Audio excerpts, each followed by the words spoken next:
Sessions Cafe with your host, Keri D. Singleton.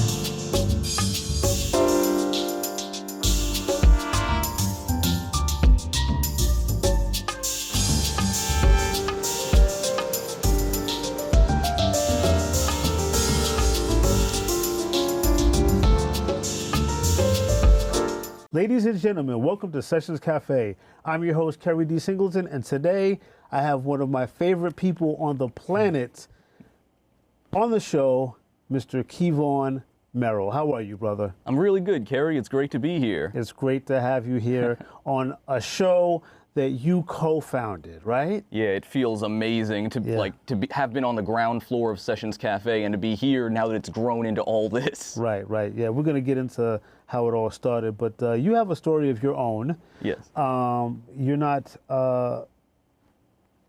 attached to my hip, as many people would think. You have a whole existence of your own, aside from the Keri's Corner radio show and from Sessions Cafe TV show, and that's what we're here to talk about today. So again, welcome to the show, my brother. Now, this is the thing. A lot of people don't understand, and I didn't know this initially when you first started as an intern back in 2020 on the Keri's Corner radio show. You are legally blind. Yes, sir. Now, I should have known this because the organization that the Keri's Corner radio show partnered with at the time for interns was an organization called Visions. Right. The gentleman's name was John Marin. John Marin, yes. Great dude. Shout out to John. Love him. Yeah, that's how you came aboard. You weren't the first intern from the Visions program to join the Keri's Corner radio show, but you certainly were with us the longest. But let's go back a little bit. Legally blind, can you explain, yes, please, your blindness? Right, so I think your condition, I should say. Yes, because it is legally blindness. It's a kind of blindness, but I think people initially think blind, okay, you can't see. Right. That's not necessarily the whole story. So Okay. I can see, that's what strikes people immediately. So when someone puts their hand from my face, I can see that. Right. The difficulty with me is that my vision is very limited. They have it where if your vision is 2200, meaning something that's 20 feet away appears to be 200 feet away. Okay. That is a very common metric for the threshold of legal blindness. Oh, okay. Whereby, so this person can't judge things accurately at distance, so they can't be relied upon to see things. Okay. For example, for driving. So I can't drive within New York. I believe certain states I could, not in New York because of my visual differences. Okay. So for example, also the light in the studio is a little bit more difficult for me. Right. Why I wear these dark glasses. They keep my eyes protected from that oncoming light, sunlight as well. So let me ask you this. At what age were you born with this, I don't want to say disability, because you're not disabled. No, the disability is fair. Okay. So I was born with my condition. So Okay. it occurs from birth. So that was actually, I was not diagnosed until I was about 5 years old, because it's difficult to perform the tests on a young child. Right. To actually gauge what exactly they can see. They like to have a little bit more control over the situation. And also, my condition specifically, it's called achromatopsia. It's very, very rare. Right. And so it actually took time to eliminate other factors for what they were dealing with. So that's part of why it took so long until I was 5. But I've had this condition since I was born. Funny thing, when they found that I had the condition, the doctors were a little bit puzzled. Again, it's incredibly rare. They had looked at my parents and actually asked them on the side, sort of, are you two, is there any relation between you two? Oh my God. Yeah, this is true. Oh, wow. They thought that you and your parents were brothers and sisters or something? They're cousins. They thought, is there some sort of family relation? Because that makes it more likely that something like this would happen. It's not the case. Right. My parents have that's not the case. They're not kissing cousins, but they had to ask. Right. So when you were very, very young, I understand your mother and your father didn't even know that you had this condition. Yes. And I remember your mom telling me, because your mom and I are very good friends as well, that when you were very young, you would feel on her face. Yes. She didn't even understand what you were doing. Right. Yeah. It's because that difficulty of I couldn't see things at a distance, but I couldn't talk, and no one knew exactly what was going on. Right. And I had a lot of mechanisms for working around my vision. So in school, people didn't know that I couldn't see the colors for things because colors were often associated with objects. So right, and that's another component that you can't see color. Right. Yes. Oh, I didn't even mention, but I can't see color at all. So that's another thing that would have tipped people off, but I had workarounds. So like a banana is always going to be yellow. Right. So if someone mentioned to me that something was the color of a banana, I didn't even need to ask, oh, I know it's yellow, just because of the association. You just don't know what yellow looks like. Yes. Wow. So nobody knew that I didn't understand what yellow meant. I was just saying it. Right. So like when I didn't know people's skin tones, that's something a lot of people sometimes wonder about. How did I experience that? I just knew that people were darker and people were lighter than each other. But like if you asked me what color is somebody, I would say something crazy. They ask, what color is your dad? I'd be like, purple? I never thought about what color a person is supposed to be. So as far as you can see, because he's dark. Do you see black and white? Is that it? That's like the best description is shades of gray, black and white, like a gray film. And interestingly enough, I will say this. Again, I knew about your condition to some degree when you first started with the internship. But it wasn't until I remember we went to Rockefeller Center to shoot a promo video for the Keri's Corner radio show. Yes. And, excuse me, wasn't really sure how it would come out, but didn't think that it would require much work in terms of editing or whatever. And I remember that when you sent me the finished product of the video, it was a promo video for the radio show. Yes. I was like, this kid is a genius. Young man is a genius. Like you were able to edit and create and condition or no condition, you're still one of the most fantastic video filmmakers, editors I've ever come across, man. Thank you, Keri. I mean, it's certainly a condition that is not really disabling you from whatever it is that you want to do, in my opinion. And you also went to Brooklyn Tech High School. So for those that don't live in New York City, Brooklyn Technical High School is a very prestigious high school. What was your high school experience like going to Brooklyn Tech? Because again, that's a regular school. It's not for people with any special needs or anything like that. Yes, so Brooklyn Tech, it's this huge, massive school, thousands of students, and it's a technical school for people that want to learn engineering skills, things like that. My experience, so I actually went to that specialized school from being in a specialized middle school prior to that. I was in a school called the Scholars Academy, a small specialized middle school, and that helped me to get that springboard into Brooklyn Tech. Right. And Brooklyn Tech was actually, they were very understanding as far as visual impairments. They gave me all sorts of accommodations, and I never felt that I was limited at Tech. They're a very forward organization as far as anything that I needed, I had access to. You know, extra test time or extra resources. All of my teachers were very motivated by teaching and by needing to elevate their students. And so when they had a student like me who presented challenges, they saw that as a way to expand a new mind rather than as a limitation. Let's not sugarcoat this now. Brooklyn Tech is prestigious because it's a school for smart kids. I'm putting it out there. You got to take a test to get in. You can't just get into Brooklyn Tech. It's not one of those public schools. It's a prestigious school because kids that go there tend to excel scholastically. He's not going to want to say that, but I'm going to because you're very humble. But your experience at Brooklyn Tech, you did well. Yes, I did well. I enjoyed myself. I majored in media studies when I was there because I had an interest. I've had an interest for a long time in sciences and media because I enjoy telling stories, and so what I wanted to do was foster my media skills at Tech, and that's what I did. They allow us to take majors. For my last 2 years at Tech, I was a major in media studies, learned a lot. That's where I got my bedrock in editing and film, how the film production process works, that allowed me to come on to Keri's Corner. Which is, you must be reading my cards. So in 2020, the Visions program introduces you to the Keri's Corner radio show. Yes. You came into the studio.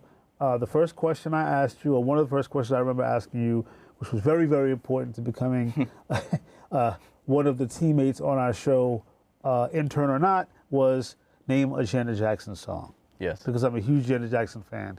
And you, being of the younger side of the world, didn't have an answer.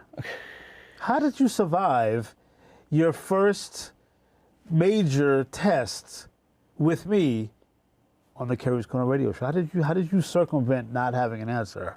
So what I usually do when I don't have an answer to a question is I just motor mouth and I just run and sort of deal with oh man, Keri, I feel like I can solve this. I know I have a lot of history with music from that era. I know my mom and my parents really love that stuff.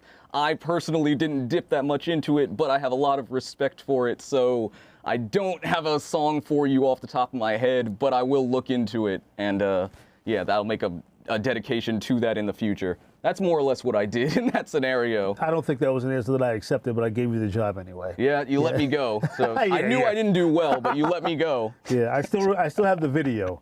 Don't worry, we won't play it here. But I remember him not having the answer, tapping his hand on the desk like, oh man, I failed. And we had the whole buzzer sound thing going.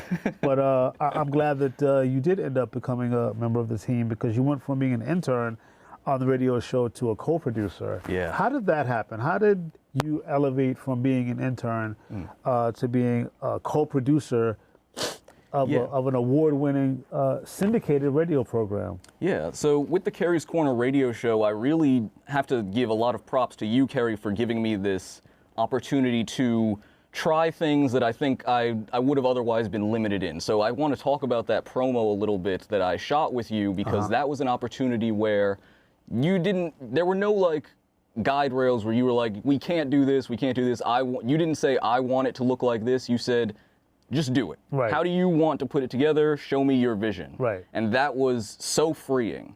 That allowed me to just, like, I had that idea for this rotating shot still lives in my head of you standing in the middle of Times Square looking up. And like, I just saw that in my head from the moment that I conceptualized it, and we managed to do it. And that's something that I didn't always have the opportunity of.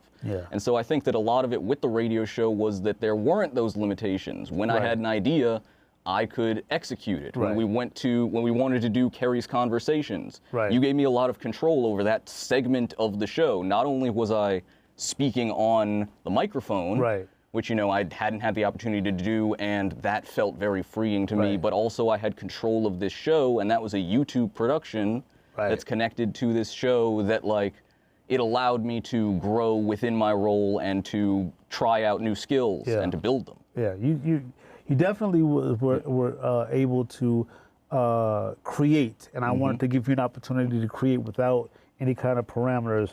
I think we have like almost a minute left before our break. Again, becoming the co-producer of the show and traveling with me and going to different cities, it was a fantastic experience, man. I got to know you not just as a co-producer, but as a person. Yes, sir. And I feel like, I don't know, like we learned together, we grew together, and because that was during the COVID era where we really didn't have a lot of opportunities to do a lot of promotion outside the studio. We did a lot of traveling to different cities. We got to know each other. We got to know each other's ins and outs and our quirks, and we got to learn other cities. So when we come back from the break, I want to reflect on some of the places that we visited and how that may have also given you an opportunity to grow as an artist, because you are an artist, as an individual. So we'll be right back.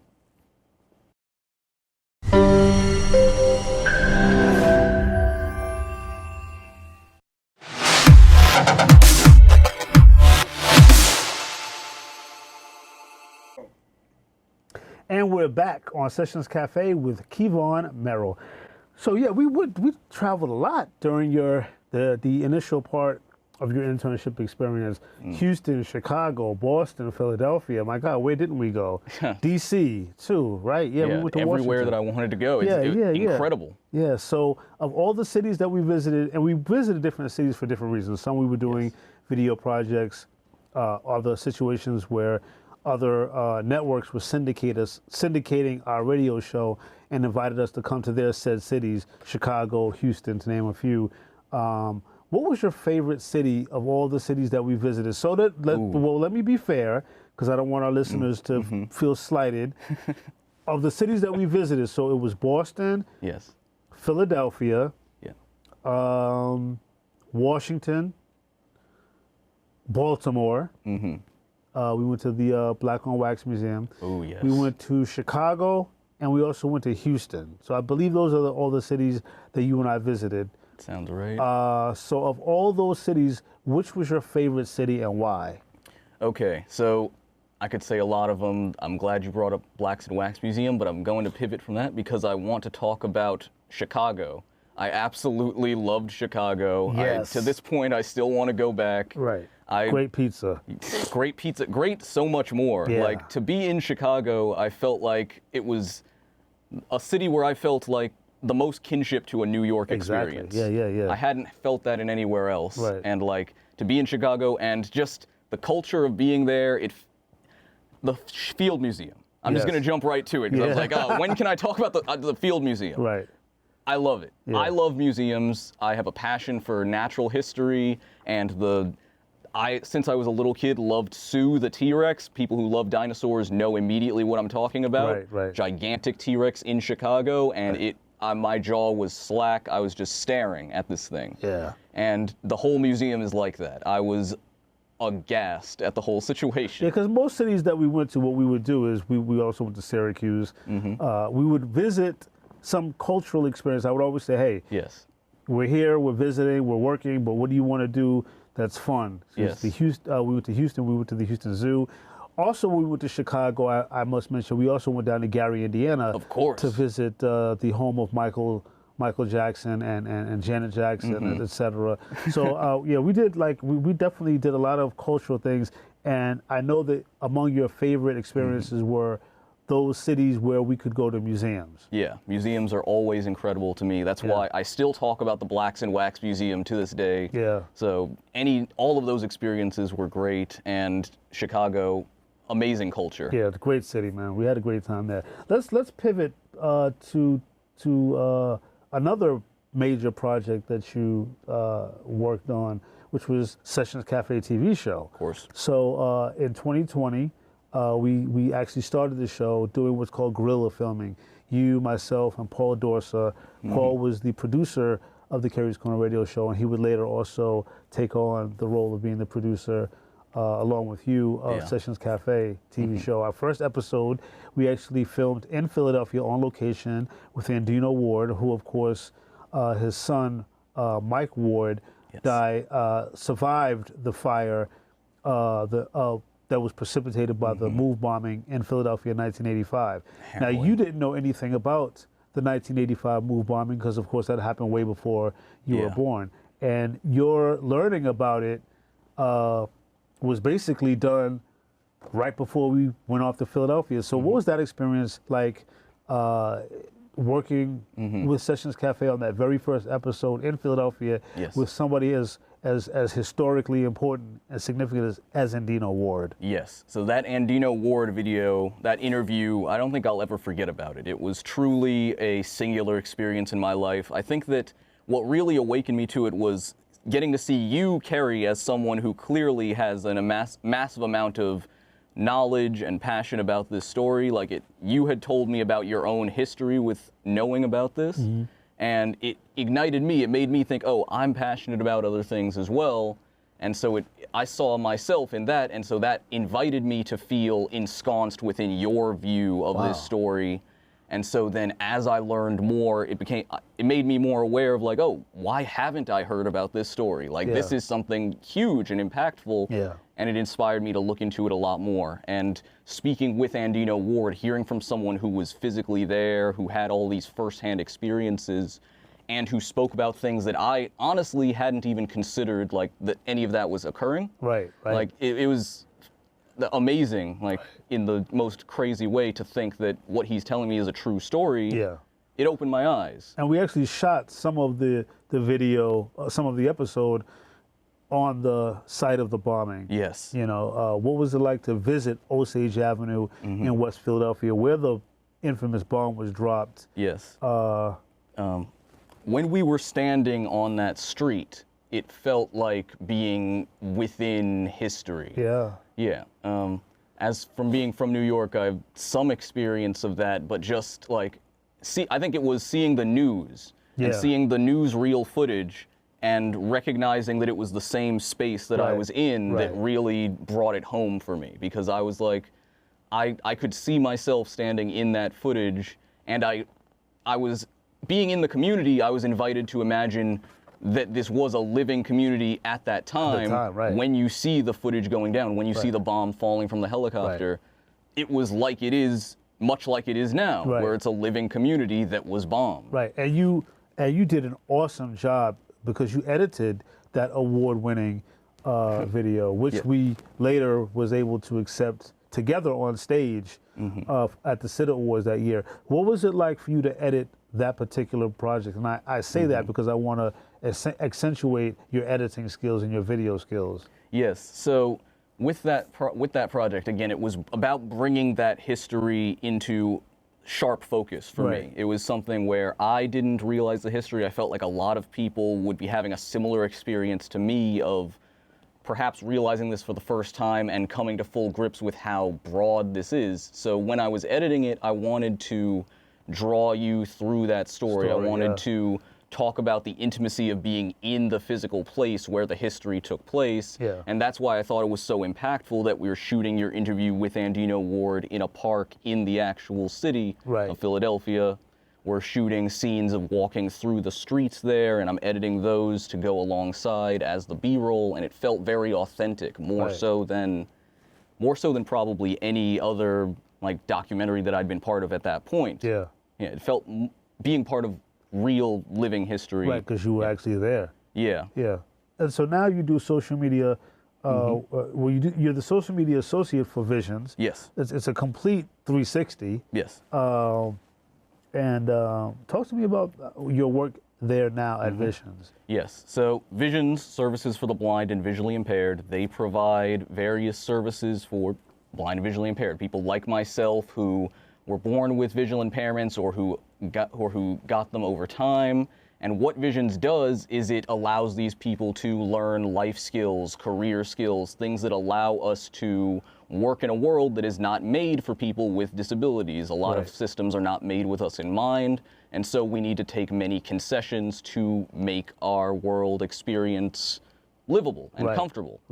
And so what I do with my work with Visions is I do a lot of the promotions and video production that shows off what exactly that looks like. What does it look like when you have vision rehab therapists going to people's homes and taking them around, showing them how to navigate a community, showing them how to go through their mail, showing them what technology options can work for them, and ultimately changing their life for the better, turning them from someone who is maybe limited, sequestered, and living without the quality of life to someone who can do anything within like anything that any other person can do.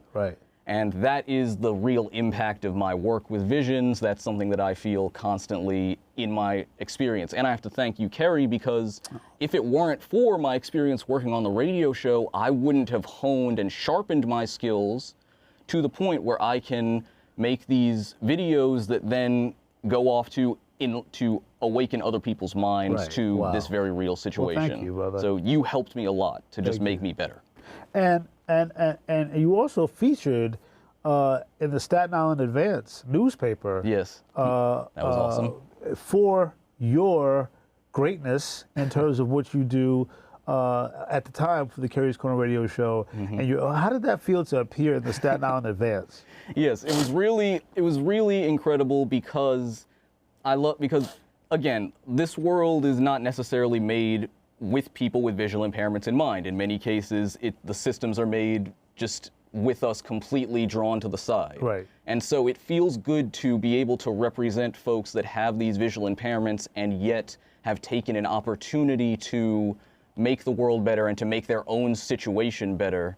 And I think that it felt to me like I was letting people know that people with visual impairments are not meant to be on the sidelines. We take an active interest in things, and we take an active interest in making the world better. We're part of the human experience. And you can accentuate it as well with all of the great talents.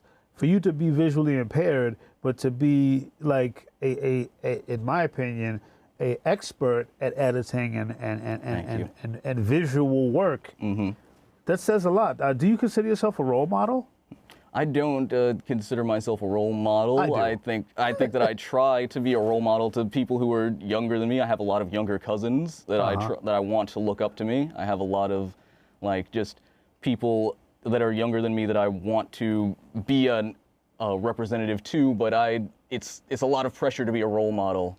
I'm not sure if I'm ready for that. It's something that I want that for myself, but I'm not sure if I'm there. But it's actually something that you can't control. When you're a person that's in a position to lead, and that doesn't necessarily mean on a grand scale. It could mean just, you know, inspiring other people in the visually impaired community to know that they can, being visually impaired, still do great in visual fields and visual spaces. You've excelled in that. I dare say that it's not something that you choose; it's something that's chosen for you. You know, and fair to say, you've done a lot of great work, whether it be with you know, building the foundation that became this television show, as well as with the radio show. And what are some other things we can expect from you moving forward? Okay, so moving forward, I am going to continue my work with Visions. That's my real focus right now. Okay. I'm definitely going to be trying to expand and trying to show off like what this great organization is. I really want to expand my role with them and try to showcase how how things can be better. Right. Yes. Okay. Okay. And just quickly, we got less than a minute. I know your parents are proud. Shout out to your mom and your dad. They're awesome. Yes. You have love some them. great parents. It's no surprise to me that you are this great guy that I love, adore, and look up to. How are your parents doing? And how do they feel about your growth over the past 4 years? I love my parents so much. They have contributed immensely to my life, reading and supporting me, reading to me every day, fostering my mind. And so, like, I know that they're proud of me. I was going to say I hope, but they show me. So they demonstrate their pride, and I want to continue making them proud. That's all that I want. And I'm sure that you will, sir. I'm sure that you will. Thank you so much for coming on the show. Thank you for having me, Thank you so much for creating this show. It's amazing. And you know you can always come back. We'll see you next time on Sessions Cafe.